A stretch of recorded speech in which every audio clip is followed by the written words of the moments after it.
Hi friends, मनोमय study channel पे आप लोग का स्वागत है। मैं मनमोहन सिंह आप लोग का स्वागत करता हूं। तो दोस्तों, इतिहास विषय के क्रम में हमारा जो अगला वीडियो सीरीज है, आज का जो हमारा ये महत्वपूर्ण टॉपिक के रूप में हम सिंधु घाटी सभ्यता, जिसको इंडस वैली सिविलाइजेशन कहते हैं, इसको पढ़ने जा रहे हैं, जो कि इतिहास में एक अपना अलग स्थान रखता है और यहाँ से हमेशा सवाल पूछे जाते हैं, चाहे वो कोई रेलवे हो, एसएससी हो या पीसीएस हो, किसी भी एग्जाम में यहाँ से सवाल जरूर पूछे जाते हैं। तो इस सिंधु घाटी सभ्यता का अगर हम थोड़ा सा बेसिक जानकारी के रूप में देखें तो हमने पहले भी पढ़ा था कि सिंधु घाटी सभ्यता को आद्य ऐतिहासिक काल के अंतर्गत रखा गया है।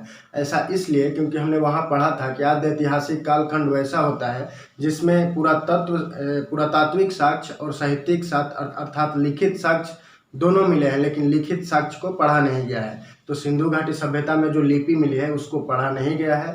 जो बुद्रो स्फेदन या भाव चित्रात्मक लिपि है वहाँ पर इसको देखा जाए तो पढ़ा नहीं गया है, और यही कारण है कि इसको आद्य ऐतिहासिक सभ्यता के नाम से भी जानते हैं।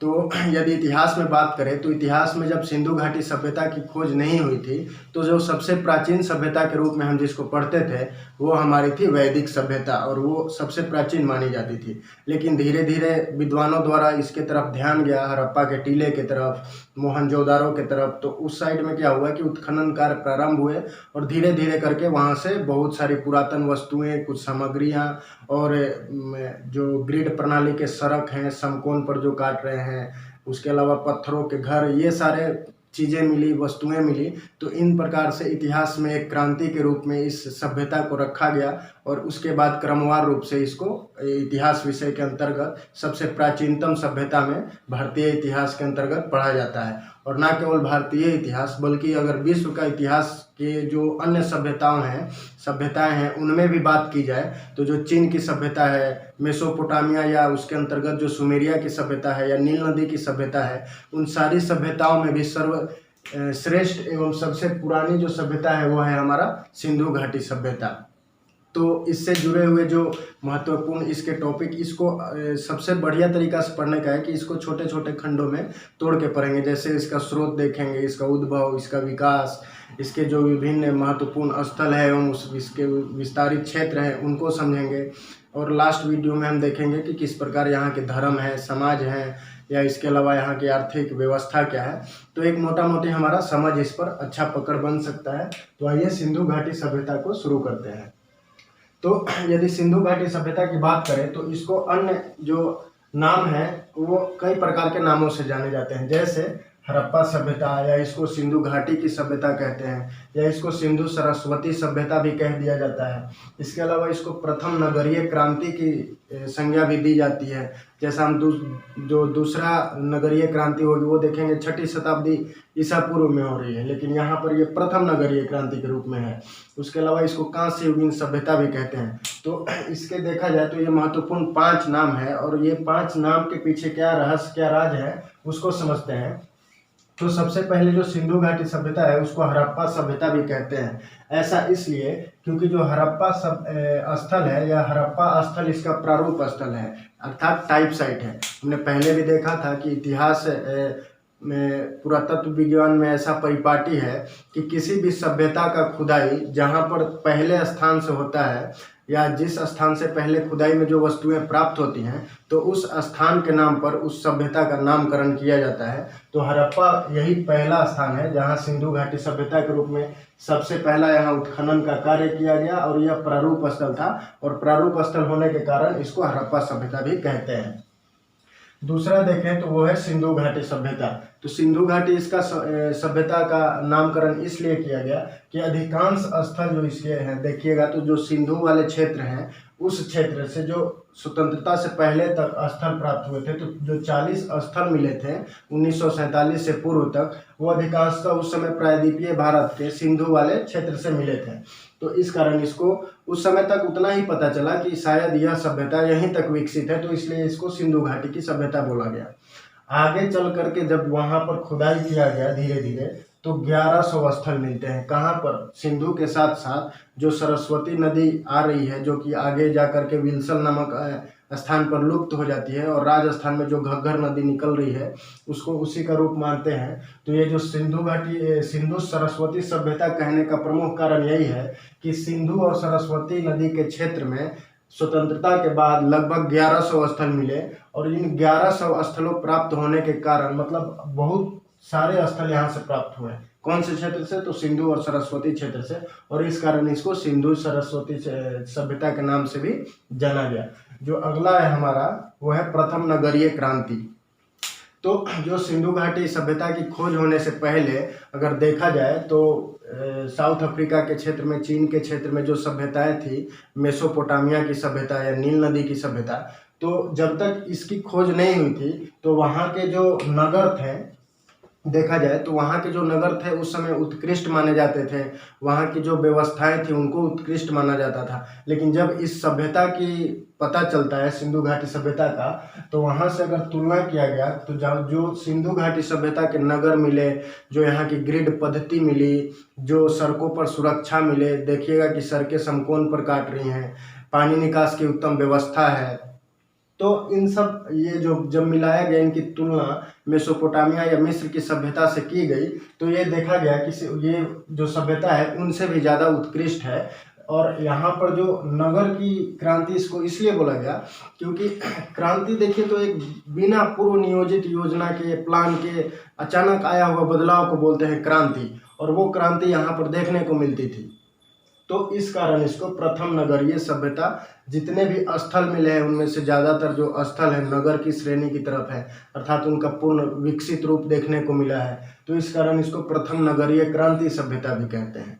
इसके अलावा देखें तो कांस्य युगीन सभ्यता इसको बोलते हैं। तो जैसा हमने पाषाण काल में देखा कि पत्थर के औजार हैं, सींग के औजार हैं, तो उसको हमने पाषाण काल बोला। उसके बाद जब धीरे धीरे करके तांबे के धातुओं का प्रयोग होने लगता है तो उसको ताम्र पाषाण काल बोला, अर्थात तांबा और पत्थर साथ साथ। उसी प्रकार लौह युग में देखिए कि लौह के उपकरण बनने लगते हैं, उनका प्रयोग होने लगता है। तो इसी प्रकार सिंधु घाटी में जो सबसे ज़्यादा प्रधानता थी जिस धातु की, वो थी कांसा। और ये जो कांसा था, तो हमने ताम्र पाषाण काल तक देखा था कि केवल तांबे का उपयोग हो रहा है, लेकिन सिंधु घाटी सभ्यता में आकर के उस तांबे में टीन मिला करके कांसा धातु का बनाया गया, जो कि बहुत अधिक मजबूत था। और इस धातु की प्रधानता होने के कारण, अर्थात हर जगह से जो मूर्तियाँ मिल रही हैं, छोटे छोटे मृण मूर्तियाँ मिल रही हैं, जो भी मिल रहे हैं वो अधिकतर कांसा धातु के रहते हैं।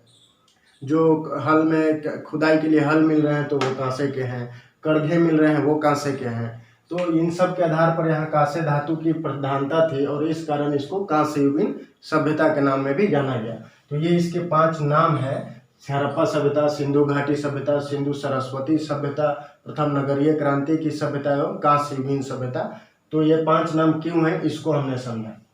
अब यदि सिंधु घाटी सभ्यता को पढ़ने के रूप में देखें तो यह एक, अगर ऐसे बिना कोई सीरियल के रूप में पढ़ेंगे तो ये चीज़ें हमारे दिमाग से उतर जाएंगी। तो इसको अलग अलग खंडों में अगर बांट के पढ़ें, जैसे कि सबसे पहले हम परिचय अथवा खोज के रूप में इसको समझेंगे कि इसकी खोज या परिचय जो है, एक खोज को परिचय के रूप में समझें। उसके बाद इसकी उत्पत्ति एवं उद्भव को देखेंगे एवं उत्पत्ति को लेकर के जो विद्वानों में मतभेद है, कुछ देशी उत्पत्ति बताते हैं, कुछ विदेशी उत्पत्ति बताते हैं, तो उसको हम देख सकते हैं।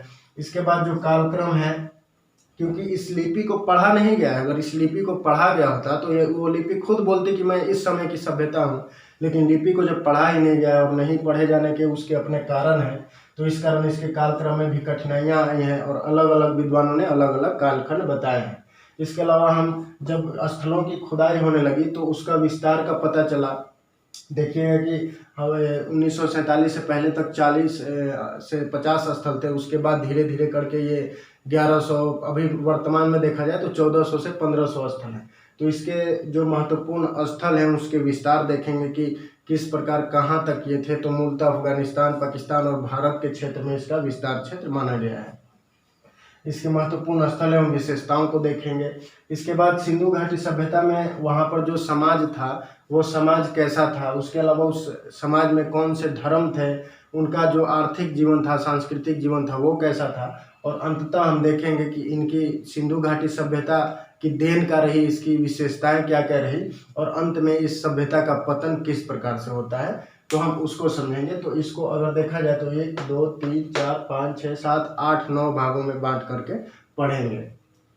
तो आइए सबसे पहले परिचय या खोज के रूप में अगर देखें तो सबसे पहले 1826 ईस्वी में यह एक ऐसा समय था जब चार्ल्स मैसन एक अंग्रेज थे और हड़प्पा की तरफ इन्होंने ध्यान आकर्षित किया। जब ये पाकिस्तान का दौरा किया इन्होंने, तो उस समय चार्ल्स मैसन ने 1826 ईस्वी में हड़प्पा के टीले की तरफ ध्यान गया, लेकिन उस पर कोई उत्खनन कार्य नहीं हुआ, उसको इग्नोर कर दिया गया। मतलब एक बार यहाँ 1826 में मौका मिला था कि इस घाटी, इस सभ्यता की पता लगाया जा सके, लेकिन उस समय इस पर कोई कार्य प्रगति पर नहीं हुआ। इसके अलावा जब दोबारा हमें मौका मिला तो वो जो समय था वो था 1853 से लेकर 56 तक। आप पढ़े होंगे कि उस समय लॉर्ड डलहौजी का शासन चल रहा था, अर्थात भारत में लॉर्ड डलहौजी जो थे वायसराय के रूप में या गवर्नर जनरल के रूप में यहाँ पर पदासीन थे। और उस समय पूरे भारत में देखा जाए तो लगभग एक रेलवे लाइनों का जाल बिछाया जा रहा था। और उसी समय आप देखिए तो कराची से लेकर लाहौर, कराची जो है सिंधु तट वाले क्षेत्र पर, लाहौर से कराची तक रेलवे लाइन को बिछाया जा रहा था। ये जो रेलवे लाइन में काम चल रहा था ये कनिंघम के नेतृत्व में काम चल रहा था, और कनिंघम के नेतृत्व में 2 बंधु उस रेलवे लाइन को बिछा रहे थे, अर्थात वहां पर कार्य को प्रगति में किए हुए थे। वो कौन थे? ब्रंटन बंधु, जिनमें जॉन ब्रंटन और विलियम ब्रंटन थे। जब वहां पर खुदाई होना प्रारंभ हुआ तो वहां से खुदाई में ईंटें निकलना प्रारंभ हुई, और इन ईंटों को उन्होंने, ब्रंटन बंधुओं ने क्या किया कि उस रेलवे ट्रैक पे डलवाना शुरू किया। लेकिन यहाँ पर भी चांस मिला था कि इस सभ्यता के बारे में एक बार फिर से पता लगाया जा सके, लेकिन रेलवे का कार्य प्रगति पर था, इसमें बाधा ना आ जाए, तो इसलिए कनिंघम ने इसको फिर से इग्नोर किया। और फिर इसके बावजूद भी हम देखें तो इसका सभ्यता का पता हमें फिर से नहीं चल पाया। इसके बाद देखें तो 1921 ईस्वी में, अर्थात एडी में, यह वह समय है जब सबसे पहले हड़प्पा की खुदाई होगी। अर्थात जॉन मार्शल एक व्यक्ति थे, और जॉन मार्शल को देखिए तो उस समय जो भारतीय पुरातत्व के जो एवं सर्वेक्षण विभाग के अध्यक्ष थे, और यह जो विभाग है भारतीय पुरातत्व एवं सर्वेक्षण विभाग, इसकी जो स्थापना है लॉर्ड कर्जन द्वारा 1902 ईस्वी में कर दी गई थी। तो इसी के वो अध्यक्ष थे। कौन अध्यक्ष थे? तो जॉन मार्शल। और इनके अध्यक्षता में एक और व्यक्ति थे, दयाराम बहादुर साहनी। तो ये नाम तो कभी नहीं भूलेंगे, दयाराम बहादुर साहनी। और इन्होंने हड़प्पा स्थल का खोज किया और वहां पर उत्खनन कार्य प्रारंभ किया। कब किया प्रारंभ? तो 1921 ईस्वी में। अर्थात जॉन मार्शल के सहयोगी थे दयाराम बहादुर साहनी, और इन्होंने 1921 ईस्वी में हड़प्पा स्थल की खुदाई करना प्रारंभ करवाया। और इसके लगभग 1 साल बाद 1922 ईस्वी में राखालदास बनर्जी द्वारा मोहनजोदड़ो की खुदाई करवाई गई, और वहां से बहुत बड़े संख्या में देखें तो उपकरण एवं बहुत अनेकों प्रकार के जो साक्ष्य मिले, जिनको हम अगले उनके स्थलों के रूप में, विशेषताएं के रूप में पढ़ेंगे, तो वो सारे प्राप्त हुए। और उसके बाद से देखा जाए तो जब ये खुदाइयाँ प्रारंभ हुई तो इसके बाद से लेकर अब तक 1400 से 1500 स्थल प्राप्त हो चुके हैं सिंधु घाटी सभ्यता के। तो इस प्रकार यह एक महत्वपूर्ण सभ्यता के रूप में देखा जाता है, और इससे लगातार सवाल आते हैं। तो हमने इसके परिचय के रूप में देखा तो सबसे पहले 1826 में चार्ल्स मैसन, 1853 से 56, हालांकि ये जो मेन है 1856 में ही हुआ था, जो कराची में सिंधु, लाहौर से लेकर सिंधु तक रेलवे लाइन बिछाई जा रही थी सिंधु तट तक। और कनिंघम के नेतृत्व में ब्रंटन बंधुओं द्वारा खुदाई में जो ईंटें डलवाई गई, लेकिन वहां भी कुछ नहीं हुआ। अंततः कब होता है? तो 1921 में जॉन मार्शल की अध्यक्षता में दयाराम बहादुर साहनी द्वारा हड़प्पा की खुदाई होती है। तो यह अर्थात 1921 में सिंधु घाटी सभ्यता लाइट में आ चुकी थी, अर्थात इस पर कार्य जो था प्रगति पर प्रारंभ हो चुका था। तो इसके अलावा परिचय को देखें, अब हम इसके उत्पत्ति को समझते हैं कि इसकी उत्पत्ति को लेकर के क्या क्या मत है। तो आइए दोस्तों शुरू करते हैं उत्पत्ति।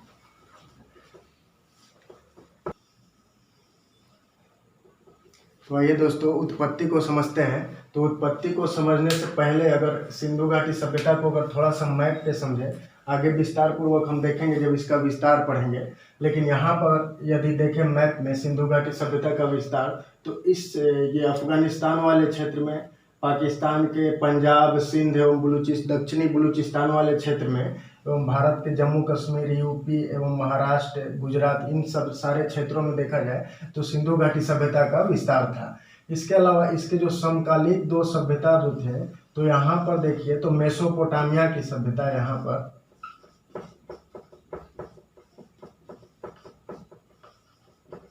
मेसोपोटामिया की सभ्यता या जिसको सुमेरिया की सभ्यता बोलते हैं वो है। और इसी के क्षेत्र में इधर नील नदी की सभ्यता जिसको मिस्र की सभ्यता बोलते हैं, ये दोनों भी इधर विकसित हैं और ये तीनों एक समकालीन रूप में देखने को मिलते हैं। अर्थात यदि देखा जाए तो ये जो हमारा सिंधु घाटी सभ्यता था, ये तीनों ये यहाँ पर तीनों जगहों पर देखा जाए तो कांस्य युगीन सभ्यता थी, अर्थात कांस्य का तीनों जगह प्रधानता थी। कांस्य का तीनों जगह एक तरह से जाल था।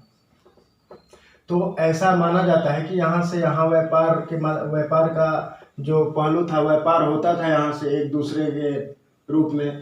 तो लेकिन यहाँ क्या होता है कि जो हमारे डी कौशाम्बी या HD संकालिया को पढ़ेंगे तो ये जो HD संकालिया हैं ये उत्पत्ति के रूप में इसको बताएंगे कि ये जो मेसोपोटामिया के लोग हैं इनके द्वारा यहाँ पर उत्पत्ति, अर्थात मेसोपोटामिया के सभ्यता को सिंधु घाटी सभ्यता को जनक के रूप में मानने के लिए कहते हैं। तो इनके तथ्यों को हम खारिज करेंगे, वो किस प्रकार करेंगे तो वो इन्हीं को पढ़ना पड़ेगा। अगर यहाँ देखा जाए तो ये जो नील नदी की सभ्यता है इसको मिला दें और ये जो मेसोपोटामिया की सभ्यता है दोनों को जोड़ दें तो इन दोनों को जोड़ने के बाद भी जो सिंधु घाटी की सभ्यता है इन दोनों से 12 गुना बड़ी थी। और ये जो मिस्र की सभ्यता या नील नदी की जो सभ्यता है इससे देखा जाए तो अकेले 20 गुना बड़ी सभ्यता अकेले थी जो हमारी सिंधु घाटी सभ्यता थी। और तीनों जगहों पर कांस्य की अधिकता रहती है, कांस्य का एक नेटवर्क रहता है, यहाँ से एक दूसरे से व्यापार होता है जो कि मेलुहा नामक स्थान पे आगे हम पढ़ेंगे। तो यदि उत्पत्ति को देखें तो उत्पत्ति के बारे में 2 प्रकार के मत मिलते हैं, एक देशी मत, एक विदेशी मत और एक देशी मत। तो जो विदेशी मत है, कोई भी जो ये विसरणवाद का सिद्धांत जो दे रहे हैं विदेशी मत, मतलब कहीं पर भी प्रगति के 2 मत होते हैं, एक विसरणवाद का सिद्धांत और एक होता है हमारा क्रमिक विकासवाद का सिद्धांत। तो जो विदेशी मत जिन लोगों ने दिया वो विसरणवाद के सिद्धांत पर आधारित है, अर्थात मेसोपोटामिया के लोग यहाँ सिंधु घाटी सभ्यता में आए, सिंधु क्षेत्र में आए और यहाँ पर धीरे धीरे उन्होंने ऐसा मानते हैं कि व्यापार होता होगा। तो व्यापार के साथ न केवल वस्तुओं का ही आदान प्रदान होता होगा, अर्थात विचारों का भी आदान प्रदान, कुछ संस्कृतियों का, तो इन सब का आदान प्रदान को वो जनक के रूप में मानते हैं कि यहाँ जो सिंधु घाटी सभ्यता है मूलतः मेसोपोटामिया के लोग यहाँ पर आकर के बसे और इसको बढ़ाए। लेकिन हम इस मत का विसरणवाद मत के खंडन करेंगे, इसके सिद्धांत को। दूसरा हमारा आएगा देशी मत जो कि क्रमिक विकासवाद के सिद्धांत पर आधारित है। क्रमिक विकासवाद का सिद्धांत क्या है कि अर्थात एक समाज के लोग या एक ही जगह के विशेष के लोग वहीं पर एकत्रित होकर के, ये सामाजिक रूप से संगठित होकर के वहाँ पर धीरे धीरे प्रगति करके एकजुटता बना के वहाँ पर सभ्यता और संस्कृति का विकास कर दे, तो वो होता है क्रमिक विकास का सिद्धांत। तो जो हमारा देशी मत है वो क्रमिक विकासवाद के सिद्धांत पर है, तो हम इसको मानेंगे। तो आइए शुरू करते हैं। जो उत्पत्ति में जो हमारा पहला है विदेशी मत, अर्थात विदेशी मत को देखें तो मेसोपोटामिया या सुमेरियन सभ्यता का मत बताया जाता है। अर्थात इसके अनुसार देखा जाए तो जो सिंधु घाटी सभ्यता के लोग थे वो मेसोपोटामिया से आए हुए थे और यहाँ पर आकर के बसे और यहाँ पर अपना संस्कृति एवं विचारों का विस्तार किया। तो इस मत को मानने वाले कौन कौन प्रमुख हैं तो गार्डन चाइल्ड हैं, उसके बाद Kramer, John Marshall, D Kosambi और HD संकालिया। ये लोग ऐसा मानते थे कि मेसोपोटामिया की सभ्यता ही यहाँ भारत में आई थी और धीरे धीरे उसका विकास हुआ। तो जैसा कि अब अगर देखें गार्डन चाइल्ड, क्रेमर, मार्शल, तो इन्होंने सीधे तौर पर कह दिया कि यह सभ्यता कहाँ की है तो मेसोपोटामिया की। लेकिन डी कौशाम्बी ने क्या कहा कि यहाँ पर कांस्य की प्रधानता थी, अर्थात तीनों जो सभ्यता थे, मिस्र की सभ्यता हो ये या नील नदी या सुमेरिया की सभ्यता और सिंधु घाटी सभ्यता, तो वहाँ तीनों जगहों पर कांस्य की प्रधानता थी। और तीनों जगहों पर कांस्य होने के कारण वह कह दिया कि तीनों समकालीन थे और वहीं के लोग यहाँ पर आकर के विकास और विस्तार किए। इसके अलावा HD संकालिया की बात करें तो HD संकालिया ने मेसोपोटामिया में वहाँ जो चबूतरे थे उनको जिगुरत बोला जाता था। अर्थात देखिए तो जिगुरत कैसे होते थे तो कीपनुमा चबूतरा होता था, ऐसे नीचे से चौड़े और ऊपर संकड़े हो जाते थे। और जो सिंधु घाटी सभ्यता में भी कुछ चबूतरे इसी प्रकार के दिखाई दिए जो नीचे संकड़े ये चौड़े थे और ऊपर संकड़े थे। तो ये जिगुरत और चबूतरा के आधार पर इन्होंने इसको एक बता दिया कि दोनों सभ्यताएं अलग नहीं है, अर्थात वहाँ की सभ्यता ही यहाँ पर विकसित हुई है। लेकिन हम इनको खारिज करते हैं। खारिज आगे हम क्यों करेंगे ये देखेंगे। अगर देसी मत की बात करें जो क्रमिक विकास सिद्धांत पर आधारित है, तो देसी मत में दो मत आ जाते हैं। पहला तो ईरानी बलूचिस्तानी मत और दूसरा आ जाता है सोसी संस्कृति का विकसित रूप। जो हमारा ईरानी और बलूचिस्तानी सभ्यता का मत है, इसके अंतर्गत इसको मानने वाले हैं रोमिला थापर, फेयर सर्विस और स्टुअर्ट पिगट। तो इन लोगों ने कहा कि यहाँ के लोग शिकार के लिए सिंध के क्षेत्र में आए और यहीं पर बस गए और सभ्यता का विकास कर दिया। इसके अलावा जो फेयर सर्विस है, ये जो हमारा बलूचिस्तानी संस्कृति देख रहे हैं, तो पाकिस्तान के बलूचिस्तान जिनमें कुल्ली, आमरी, नाल, ये क्वेटा संस्कृति होती थी, जो कि एक ग्राम संस्कृति थी। और उसके आधार पर वहाँ पर जो पुरातन सामग्री मिले, वस्तुएं मिले, वो यहाँ पर देखा गया कहाँ, सिंधु घाटी सभ्यता में भी मिले। तो उस आधार पर इन्होंने बोला कि ये जो ईरानी और बलूचिस्तानी सभ्यता का ही यह विकसित हुआ रूप है। इसके अलावा सोथी संस्कृति की बात करें तो अमलानंदन घोष, डीपी अग्रवाल और आल्विन दंपति ये जो थे, ये मानते थे कि ये सोथी संस्कृति का सोथी संस्कृति जो है राजस्थान के क्षेत्र में विकसित हुई थी और इसकी खोज 1935 ईस्वी में अमलानंदन घोष द्वारा की गई थी। तो सोथी संस्कृति को मानने के रूप में देखा जाए तो अमलानंदन घोष मानते हैं। ये क्यों मानते हैं, तो यहाँ पर जो सोथी संस्कृति में जो मृदभांड मिले थे उन पर पीपल के पत्तों के साक्ष्य थे, कुछ वहाँ पर आकृतियाँ बनी हुई थी। उन आकृतियों के अलावा उन मृदभांडों पर रस्सी की आकृतियाँ थी और वैसी जो आकृतियाँ हैं वो सिंधु घाटी सभ्यता में भी देखने को मिलती है। अर्थात सिंधु घाटी सभ्यता एवं सोथी संस्कृति में के जो मृदभांड है उनमें समरूपता पाई गई और उन समरूपता के कारण अमलानंदन घोष ने कहा कि ये जो संस्कृति है, सिंधु घाटी सभ्यता है, यह सोथी संस्कृति का विकसित रूप है। तो हम इसको मान सकते हैं। इसके अलावा आल्विन दंपति ने भी बोला कि ये सोथी का प्रारंभिक स्वरूप है, अर्थात जो चीज़ें वहाँ थी ये वही चीज़ें यहाँ भी दिखने को मिल रही हैं। तो इस प्रकार यदि देखा जाए तो अलग अलग मत है। जैसे विदेशी मत में देखा तो ये कोई भी सोचता है, जो विदेशी हैं वो ये सोच रहे हैं कि किसी प्रकार से इस सभ्यता को अपने अंतर्गत रखा जाए, अपने अंतर्गत इसको मतलब यहाँ के जनक के रूप में माना जाए कि इस सिंधु घाटी सभ्यता के जनक कौन है, तो मेसोपोटामिया सभ्यता के लोग। तो इनको हम खारिज करते हैं। तो यदि खारिज करने की बात करें तो आप देख रहे हैं कि जो सिंधु घाटी हमारी ये सभ्यता है, यहाँ पर अगर देखा जाए सबसे पहले तो ये नगरीय सभ्यता है, लेकिन यहाँ पर देखिए तो ये अर्धनगरीय सभ्यता है। सिंधु घाटी सभ्यता में जो रोडें निकल रही हैं वो समकोण पर काट रही हैं, यहाँ बेतरतीब ढंग से काट रही हैं। इसके अलावा देखिए तो यहाँ पर नाप तोल की उन्नत प्रणाली है, यहाँ पर नाप तोल भी बेकार ढंग से हो रहा है। तो बहुत सारी चीज़ें हैं यहाँ पर। इसके अलावा जल निकास की व्यवस्था देखिए तो ये सिंधु घाटी सभ्यता में जो नलकूप व्यवस्था है वो उत्तम कोटि का है। यहाँ पर देखिए मेसोपोटामिया में तो ये भी उल्टे सीधे हैं, बेतरतीब ढंग से हैं। इसके अलावा यहाँ पर जो मोहरें मिल रही हैं सिंधु घाटी सभ्यता में ये वर्गाकार हैं। यहाँ पर जो मोहरें मिल रही हैं वो बेलनाकार हैं। यहाँ की जो अक्षरें हैं ये देखा जाए तो भाव चित्रात्मक है, चित्राक्षर लिपि में है, यहाँ पर कीलनुमा लिपि में है। तो यहाँ हम ये मान सकते हैं कि यहाँ से कभी न कभी व्यापार होता होगा सिंधु घाटी सभ्यता और मेसोपोटामिया के बीच या मिस्र के बीच, लेकिन इसको जनक के रूप में हम कभी भी स्वीकार नहीं सकते, क्योंकि इसकी यहाँ की जो व्यवस्था है, सामाजिक व्यवस्था है, या जो यहाँ से जल निकास प्रणाली है, मापतौल व्यवस्था है, ये सारे एक दूसरे से बिल्कुल भिन्न दिखाई देते हैं। और इस कारण हम इस मत को, विदेशी मत को खारिज करेंगे कि विसरणवाद का सिद्धांत गलत है। हाँ, यह मान सकते हैं कि यहाँ का व्यापार होता था, क्योंकि जब व्यापार होगा तो ना केवल वहाँ से वस्तुएं आएंगी, कुछ जो लोग आए तो हो सकता है उनके विचार मिले तो ऐसे चबूतरे बना दिए। यहाँ के लोग आए, कुछ यहाँ पर व्यापार किए तो यहाँ मोहरे रह गई। तो इस प्रकार जो वस्तुएं मिली हैं तो वो एक व्यापार के साक्ष्य के रूप में हम देख सकते हैं। ऐसा नहीं कह सकते कि इसके जनक के रूप में हम मानेंगे सिंधु घाटी सभ्यता को। तो ये हमारा उत्पत्ति का मूल था। इसके अलावा अगर कालक्रम की बात करें सिंधु घाटी सभ्यता की, तो कालक्रम में कठिनाई है। ये कठिनाई क्यों है, तो कठिनाई का मूल कारण ये है कि जो लिपि है उसको पढ़ा नहीं गया है। अर्थात जो सिंधु घाटी सभ्यता है, कुछ लिखा तो गया है, कुछ उसमें लिख करके बताने का प्रयास किया गया है, लेकिन आज के विद्वानों द्वारा उस लिपि को पढ़ा नहीं गया है, इस कारण कठिनाई है। और दूसरा जो है वो लंबवत एवं क्षैतिज उत्खनन में समस्या है। और इस कारण इसके कालक्रम में इतिहासकारों को लेकर के मतभेद है। अलग अलग इतिहासकारों द्वारा जिन लोगों ने मतलब सिंधु घाटी सभ्यता का जो स्थल थे वहाँ पर जो खुदाइयाँ किए, तो अपने अपने आधार पर अलग अलग जो टाइम पीरियड है वो बताएं। तो ये जो लंबवत एवं क्षैतिज उत्खनन की समस्या को अगर समझने का प्रयास करें तो मान लीजिए यहाँ हड़प्पा स्थल है और यहाँ पर खुदाई हुआ तो हमें कुछ वस्तुएं मिली, ये पता चला कि ये नगर की सभ्यता है।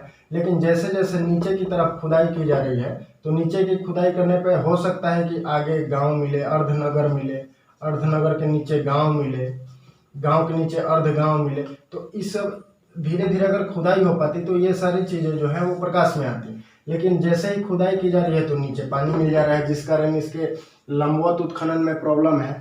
और मान लीजिए यहाँ पर देखें तो सिंधु घाटी सभ्यता में हड़प्पा की खुदाई हो गई और अगर क्षैतिज रूप में आगे बढ़े तो यहाँ वर्तमान बस्ती बसी हुई है। तो एक गड़े हुए मुर्दे के रूप में जो सभ्यता है, उस सभ्यता को ढूंढने के लिए जो वर्तमान बस्ती है इसको हटाया भी नहीं जा सकता। तो इसकी अपनी अपनी एक लिपि का पढ़ा नहीं जाना अपना समस्या अलग है, और इसके लंबवत एवं क्षैतिज उत्खनन में भी समस्या है। और इस प्रकार देखें तो कालक्रम में मतभेद है। तो इसके अलावा भी कुछ लोगों ने कालक्रम को बताया है जिससे सवाल आते हैं, तो वो कौन कौन से हैं। तो देखें तो फादर एच हेरास जो थे उन्होंने इसका टाइम पीरियड 6000 BC बताया है। इसके अलावा सर जॉन मार्शल थे तो इन्होंने बताया 2350 से लेकर के 2750 तक। मार्टिमम व्हीलर की बात करें तो इन्होंने 2500 से 1500 बताया। रेडियो कार्बन विधि जो कि प्रमाणिक मानी जाती है, और जो सवाल अगर सीधे तौर पर आए कि सिंधु घाटी सभ्यता का समय टाइम पीरियड कितना था, तो वो रेडियो कार्बन विधि वाली हम ऑप्शन से मारेंगे और वो है 2350 से लेकर के 1750 BC तक। इसके अलावा डीपी अग्रवाल ने 2300 से लेकर 1700 बताया, और जो फेयर सर्विस है उन्होंने 2000 से लेकर 1500। तो इतना हम किस लिए पढ़े। इसके अलावा भी अन्य हैं, लेकिन ये 4-5 को तो याद ही रखिए, क्योंकि कभी कभी सवाल आ जाते हैं कि निम्न विद्वानों द्वारा सिंधु घाटी सभ्यता की जो टाइम पीरियड है कितनी है, और अलग अलग ऑप्शन रहते हैं। तो अगर आप इसको याद रखते हैं तो आसानी से ऑप्शन लगा सकते हैं। लेकिन इसमें सर्वमान्य की बात करें तो वो रेडियो कार्बन विधि से है, जो कि 2350 से लेकर 1750 तक है। तो दोस्तों आज हमने सिंधु घाटी सभ्यता का जो एक भूमिका था उसको समझा, एक जो उसका परिचय था, किस प्रकार वो खोज हुआ उसको समझा। उसके अलावा हमने इसकी उत्पत्ति को देखा, जो विदेशी और देशी मत थे। विदेशी मत में जी किस प्रकार से ये जो विदेशी विद्वान है इसको मेसोपोटामिया की सभ्यता बताने में लगे हुए हैं, और जो देशी मत है इसमें देखें तो रोमिला थापर, फेयर सर्विस, अमलानंदन घोष, डीपी अग्रवाल, ये इन लोगों के मत को हम ज़्यादा मतलब वो मानते हैं, कहते हैं कि मतलब अर्थात ये इस मत को हम मानते हैं और इस मत को खारिज करते हैं। क्योंकि आपने देखा कि यहाँ की जो भी वस्तुएं हैं या जो भी प्रणालियाँ हैं वो बिल्कुल अलग अलग हैं। तो इस प्रकार कालक्रम को देखा कि कालक्रम में लंबवत एवं क्षैतिज उत्खनन में समस्या है, लिपि का पढ़ा नहीं गया है। और इसके अलावा फादर एच हेरास जो है इन्होंने 6000 बताया, लेकिन जो सबसे इम्पोर्टेंट है वो है हमारा कार्बन डेटिंग वाला, जो कि 2350 से लेकर 1750 है। तो जो नेक्स्ट का हमारा वीडियो है उसमें हम सिंधु घाटी सभ्यता का विस्तार, इस भाग को बढ़िया से समझेंगे, देखेंगे कि इसका विस्तार किन किन क्षेत्रों में है, कहाँ तक है, और उसके बाद उसके महत्वपूर्ण स्थलों को देखेंगे। तो आशा करता हूँ ये वीडियो अच्छा लगा होगा दोस्तों। अच्छा लगे तो लाइक एवं शेयर करें। धन्यवाद।